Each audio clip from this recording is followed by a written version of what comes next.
Yun mga kabundok. So dito tayo sa bundok ngayon. At meron tayong nakita dito. Tawag dito ay pamilya siya ng gabi, no? Ang tawag dito ay elephant ear. Malalaki yung dahon niya. At karaniwan siyang nakikita sa mga matubig o medyo matubig na lugar. Tingnan natin mga kabundok. Yun mga kabundok. So ito, elephant ear. Lalaki, parang payong na rin. Wow! Meron din siyang bulaklak. Ito yung bulaklak niya. Tuyo na eh. Ito yung isa. Wow! Yan, bulaklak siya ng elephant ear. Wow! So, pamilya siya ng gabi mga kabundok.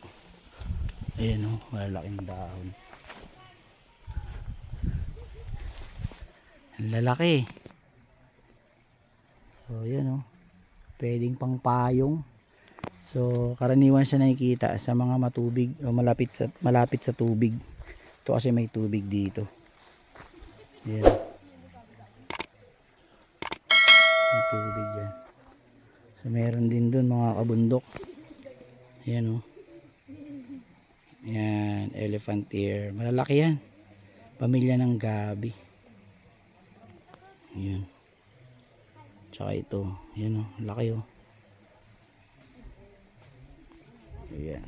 So, shower out. Sa inyo kaya mga kabundok, anong tawag nyo dyan? Comment down below kung anong tawag nyo dyan. Yan. Ayan o. Elephant ear. Ang tawagin. Shower out.